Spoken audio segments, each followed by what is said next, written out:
Oi, minha gente! Espero que esteja tudo bem com vocês. Na aula de hoje, nós vamos corrigir as questões que vocês fizeram, né, sobre a aula anterior, sobre o pré-modernismo. Lá no site da escola, que vocês já sabem, né, não precisa mais eu ensinar. Já vimos na aula passada, na reunião passada, né, como é que encontra.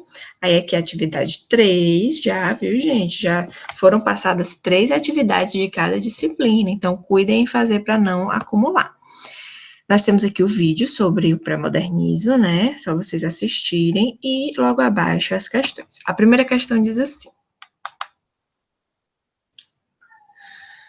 a mais adequada declaração sobre os autores e obras do pré-modernismo está contida em que item? Primeiro, os sertões. Em Os Sertões, Euclides da Cunha opõe o homem do sertão ao homem do litoral, acentuando-lhes as diferenças econômicas e socioeconômicas. Bom, gente, o que está errado aqui nesse item é que o Euclides da Cunha ele fala apenas do homem do sertão. Ele não fala em nenhum momento do homem do litoral, certo? É o que deixa esse item incorreto.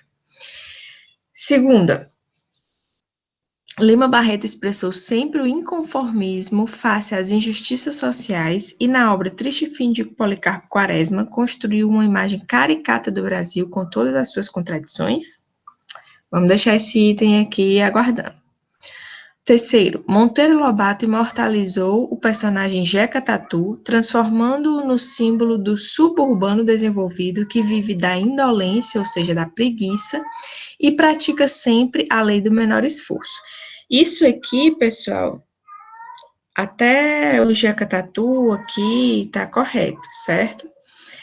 Mas o Jeca Tatu não era um personagem suburbano, ele era um caipira, um caboclo, certo? Então, é o que deixa incorreta aqui essa informação sobre Monteiro Lobato. O suburbano, quem falava sobre esse personagem, né, marginalizado, era o Lima Barreto.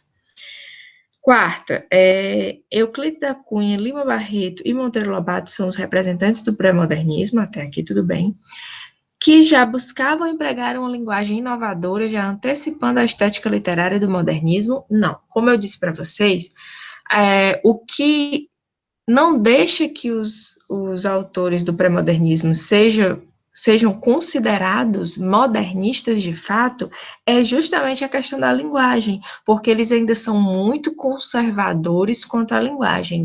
Eles acham que a linguagem adequada para todas as situações, a linguagem culta, né, formal, a língua de acordo como veio lá de Portugal, né, que as nossas características que nós empregamos na língua, né, imprimimos na nossa língua, elas não valem, né, então por isso que essa aqui está errada, eles não empregavam uma linguagem inovadora. O que empregava uma linguagem mais aproximada do povão, da linguagem simples, informal, era o Lima Barreto, e por isso mesmo ele foi extremamente rechaçado na época, pela crítica literária e pela sociedade em geral, certo?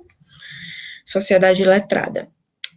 A última. Um dos grandes temas de Os Sertões é a denúncia de Euclides da Cunha sobre os mandos e desmandos do governo brasileiro no interior de São Paulo. Esse aqui quem fazia era o Monteiro Lobato, ok? A obra Os Sertões, ela vai se passar, né, no interior da Bahia. Então, não é em São Paulo. Então, a correta é essa aqui mesmo, viu, gente? Sobre o Lima Barreto. Segunda questão traz dois textos, um do Monteiro Lobato e outro do Euclides da Cunha. Vamos dar uma olhadinha neles. Esse primeiro aqui. Vamos lá, deixa eu ver se eu consigo aumentar aqui um pouquinho, gente. Para vocês verem melhor. Pronto, olha só. O texto 1 diz assim: o caboclo é soturno, não canta senão rezas lúgubres. Não dança senão o cateretê aladainhado. Não esculpe o cabo da faca como o cabila. Não compõe sua canção como o felá do Egito. No meio da natureza basílica, tão rica de formas e cores, onde os ipês floridos derramam feitiços no ambiente e a inflorescência dos cedros, as primeiras chuvas de setembro, abre a dança do angarás, onde há abelhas de sol, esmeraldas vivas, cigarras sabiás, luz, cor, perfume, vida dionísica, em escanchou permanente. O caboclo é o sombrio urupê de pau podre a modorrar silencioso no recesso das grotas. Só ele não fala, não canta, não ri, não ama. Só ele, no meio de tanta vida, não vive. Vejam aí a visão, né?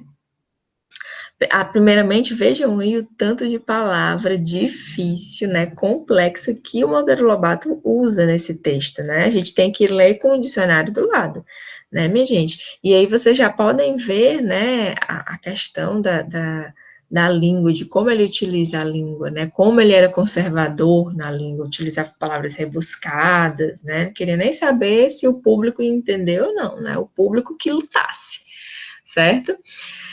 E além disso, o que ele fala aqui do personagem dele, que é o caboclo, que é o caipira lá do interior, ele coloca um pouco da culpa, né, daquela vida miserável que o caipira vive nele mesmo, porque ele diz aqui que ele é o urupê de pau podre, amodorrar silencioso no recesso das grotas, né? Só ele não fala, não canta, não ri, não ama. Só ele no meio de tanta vida não vive.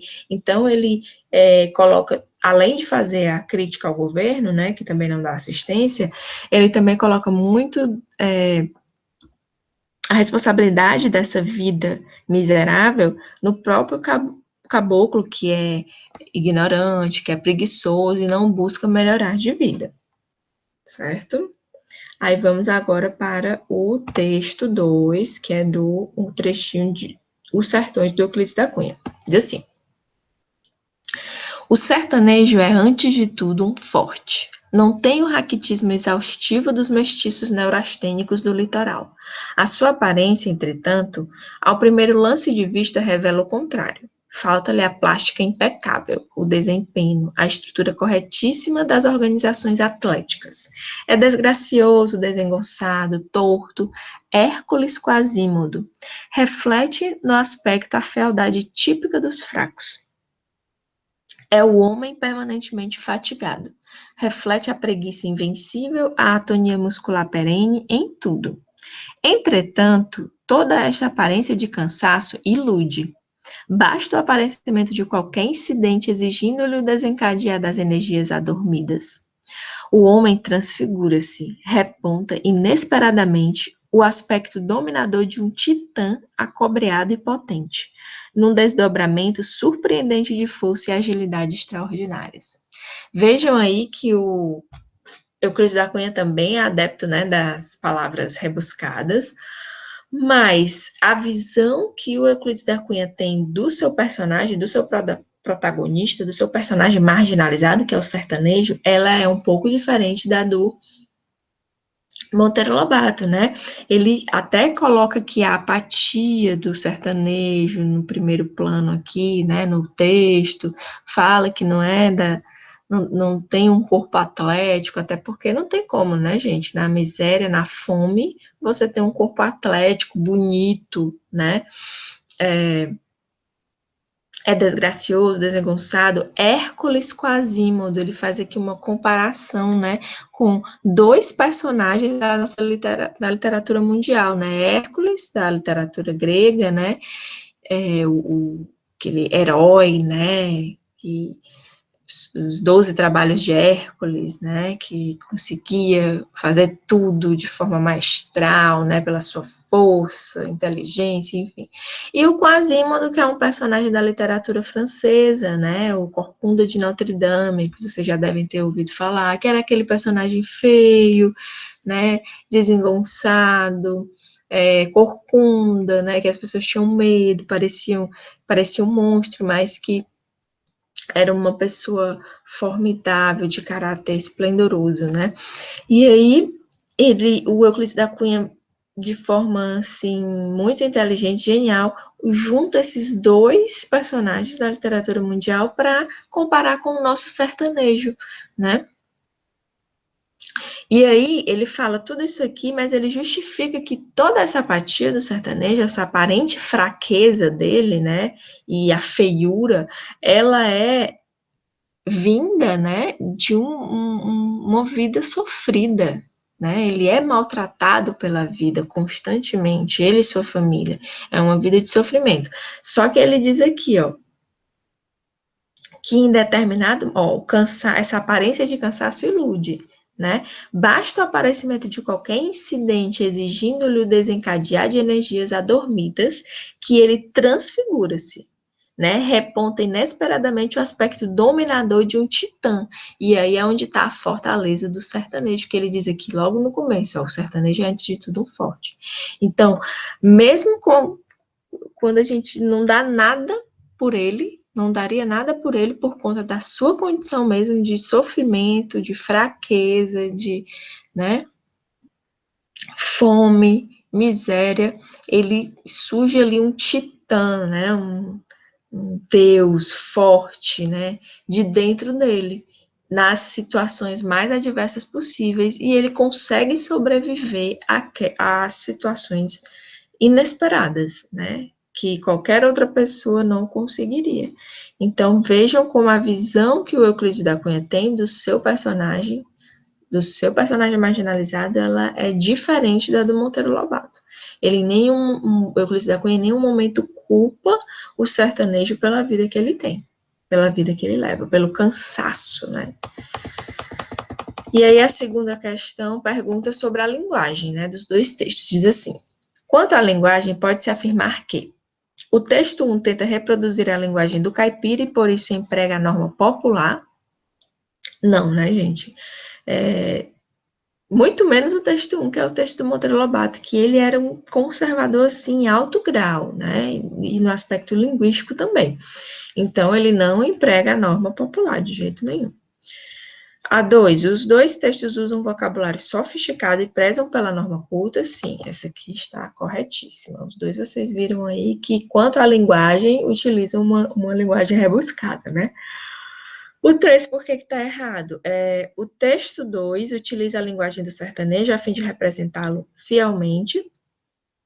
Apesar de representá-lo fielmente, né, como o Euclides da Cunha faz tão bem, na questão da linguagem ele não representa, né? Ele acaba deixando um pouco a desejar nesse aspecto, certo?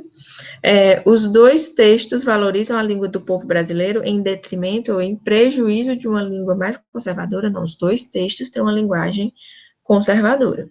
E a última, os dois textos apresentam as variações linguísticas de seus respectivos personagens, o caboclo e o sertanejo. Também não. Pelo menos nesse trecho não, né? Só a partir, acho que, do modernismo é que os autores eles vão se preocupar mais em deixar registrada a língua do seu personagem marginalizado, certo? A língua popular, a língua do povão, ok? Esses autores, apesar de estarem representando esses personagens, na questão da linguagem, eles não reproduziam muito a forma de falar do sertanejo, do caipira, né? Muito pelo contrário, tinha até um pouco de preconceito linguístico, né? Terceira questão, também sobre os dois textos. Na comparação dos dois textos, percebe-se que tanto Monteiro Lobato quanto Euclides da Cunha mostram a fraqueza de seus personagens originária da acomodação diante dos problemas. Eles dois mostram a fraqueza, mas é diferente, né? A forma como Monteiro Lobato mostra e o Euclides da Cunha. O Euclides da Cunha diz que, apesar da fraqueza, o sertanejo é um forte, né? Então, isso aqui cabe mais para o Monteiro Lobato do que para o Euclides da Cunha. Os dois autores cobram os governantes da época por abandonarem seu povo mais carente, representado nas obras pelos caboclos e sertanejos. Bom, se você for olhar a obra como um todo, tanto Urupês quanto os sertões, eles vão fazer essa cobrança aos governantes, certo? Mas aqui, pessoal, vocês têm que levar em consideração os dois trechos que foram lidos, certo? A análise é desses textos, ok? Então, nesses dois textos, eles não estão cobrando os governantes, então, por isso que esse item se torna incorreto. 3. Enquanto Monteiro Lobato apresenta uma perspectiva negativa do caboclo visto como preguiçoso, Euclides da Cunha defende o sertanejo, pois supera as adversidades. Exatamente. Por que as duas outras não são? Monteiro Lobato denuncia a condição de exploração do caboclo, até aí tudo bem, morador do interior de São Paulo, enquanto Euclides da Cunha se prende à apatia do sertanejo. Não, ele fala da apatia do sertanejo lá em cima, no começo do texto, mas ele diz que essa apatia toda, ela se transforma diante das adversidades. E aí, o sertanejo vira um titã forte, né? E a última, Monteiro Lobato e Euclides da Cunha responsabilizam de alguma forma seus personagens pela vida desgraçada que levam. Aí é o Monteiro Lobato que faz, certo, gente? O Euclides da Cunha não. O Euclides da Cunha responsabiliza a vida dura mesmo e miserável. E a falta de assistência do governo perante aquela situação. Na quarta questão, nós temos aqui um trechinho do Triste Fim de Policarpo Quaresma, do autor Lima Barreto, e diz assim: Policarpo era patriota. Desde moço, aí pelos 20 anos, o amor da pátria tomou todo inteiro. Não fora um amor comum, parador e vazio. Fora um sentimento sério, grave e absorvente. O que o patriotismo fez pensar foi num conhecimento inteiro de Brasil. Não se sabia bem onde nascera, mas não fora de certo em São Paulo, nem no Rio Grande do Sul, nem no Pará. Errava quem quisesse encontrar nele qualquer regionalismo. Quaresma era, antes de tudo, brasileiro. E aí nós temos a quarta questão, que diz assim: esse fragmento ilustra uma das características mais marcantes do pré-modernismo, que é o resgate de padrões estéticos e metafísicos do simbolismo. Não, gente. Padrão estético não tem muito, até porque o Lima Barreto é o que vai mais destoar desse padrão do pré-modernismo, né? Aliás, que o pré-modernismo não tinha um padrão, mas quanto à língua, pelo menos, né, ele não era tão conservador, né? E a questão metafísica, né, de ficar questionando, refletindo sobre a vida, até que tem, né? Mas padrões estéticos, ele não estava muito ligado nisso, não. Nacionalismo ufanista e exagerado, herdado do romantismo. Não, gente, o personagem do Policarpo Quaresma, ele era nacionalista, né, exagerado, né, patriota exagerado, mas não era aquela coisa idealizada, né, do romantismo, de que o personagem era mostrado apenas pelos seus aspectos bondosos, não, o personagem do Policarpo Quaresma, ele serve como uma denúncia, né, denúncia sobre os mandos e desmandos do governo da época. Né? Então, ele vai mostrar a realidade nua e crua como ela realmente era, né? Pela visão da pessoa considerada louca, né? Porque geralmente os loucos dentro da literatura eles são utilizados muito para isso, né? Para denunciar as realidades, ok? Já que os loucos não têm papas na língua, né? Subjetivismo poético, tão bem representado pelo protagonista, não. Na verdade, o protagonista ele é muito realista, né? Realista ao extremo, e ele queria que todos os aspectos brasileiros, né, nacionais, fossem valorizados, né? Ele chegava até a ser um pouco xenófobo, o Policarpo, em alguns momentos da narrativa, né? Não desprezando o que era de fora, né? Para valorizar o que era daqui. E numa época, né? O comecinho aqui do século XX, né? Em que as pessoas ainda tinham muitas influências do que era de fora, né? Só o que prestava era de fora. E hoje em dia a gente tem tanto isso também, né? Desejo de compreender a complexa realidade nacional. Exatamente essa aqui, certo? O personagem do Triste Fim de Policarpo Quaresma, ele tem esse desejo, certo? Assim como o autor também, né? Já que ele era o alter ego aí do Lima Barreto. Nacionalismo utópico e exagerado, herdado do parnasianismo, também não. É igual a questão aqui do romantismo, certo? E a última questão, nós trazemos aqui um poema, um soneto, né? Agora eu vou diminuir aqui um pouquinho.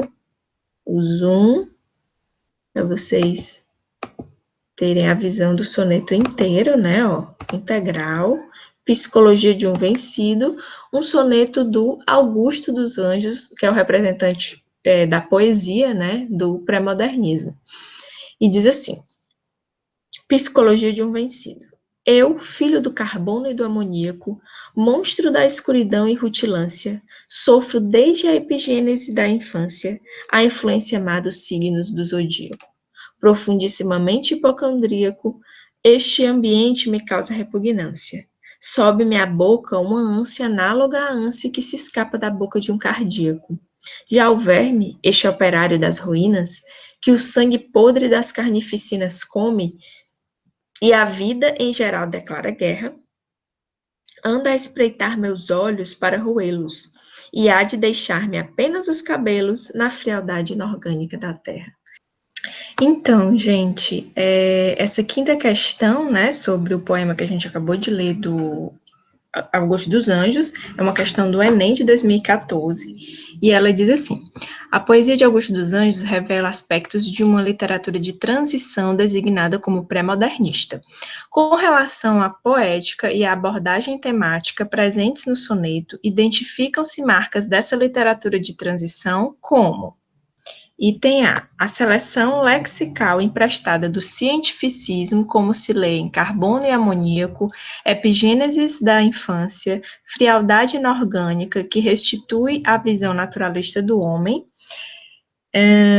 Bom, gente, realmente o poema, né, a linguagem que o Augusto dos Anjos utiliza, ela é cientificista, sim, vocês podem ver, né, palavras que são do ramo da biologia, da química, da medicina, né, que é um aspecto peculiar deste autor, né, nenhum outro autor na língua portuguesa, né, de língua brasileira, escreveu com essa característica, né. Mas isso não é uma visão naturalista do homem, certo? Então, não é esse item o correto. Item B, a forma do soneto, os versos metrificados, a presença de rimas, o vocabulário requintado, além do ceticismo, ou seja, a descrença, né, que antecipam conceitos estéticos vigentes no modernismo, não, né, no modernismo vocês vão estudar depois que uma das características são os versos livres, não tem versos metrificados, né, no modernismo, certo? Então, não é esse item. O próximo, a manutenção de elementos formais vinculados à estética do parnasianismo e do simbolismo, dimensionada pela inovação da expressividade poética e o desconcerto existencial. É essa mesmo. Vocês podem ver que, quanto aos aspectos formais, né, é um soneto, que uma forma clássica, né, um poema de forma fixa, né, 14 versos em 2 quartetos, 2 tercetos, muito utilizado na era clássica, no classicismo, e também nas literaturas passadistas, né, como o parnasianismo e o simbolismo, certo? Então, no aspecto formal, se assemelha muito ao parnasianismo e ao simbolismo, mas também é só nisso, porque nos outros, né, esse poema do Augusto dos Anjos, ele é dimensionado pela inovação na expressividade poética, porque é um poema que não é lírico, né, ele é antilírico, porque tem essa linguagem, né, cientificista, né, vai falar... tem essa obsessão pela questão da morte, né, da decomposição do corpo, né, que é representado pelo verme, era um tema muito corrente na literatura aí do Augusto dos Anjos, né. E o desconcerto existencial, o Augusto dos Anjos, ele vai falar muito de temas existenciais, né, vai apresentar questionamentos, reflexões sobre a vida, né, e de uma maneira bem pessimista, como vocês viram na aula passada. Então, o que torna esse item o correto. Esse outro aqui, vamos analisar por que não é. O empenho do eu lírico pelo resgate da poesia simbolista não é um resgate de poesia simbolista, certo? O Augusto dos Anjos era muito original, né? Tinha características, poderia até beber de algumas fontes, né, com relação à forma, mas em outros aspectos era totalmente diferente, então não podemos encaixá-lo numa literatura, né? Aqui, a ênfase no processo de construção de uma poesia descritiva e, ao mesmo tempo, filosófica, que incorpora valores morais, não tem nada de valor moral, certo? Nas poesias do Augusto dos Anjos, ok? Muito pelo contrário, ele criticava essa moralidade toda e a hipocrisia do ser humano. Então, fica como correto esse terceiro item aqui, certo, pessoal? E é isso, ó, bem fáceis as questões, como nós comentamos na aula passada, né? Então a gente fica por aqui e eu espero vocês na próxima aula. Até lá, gente!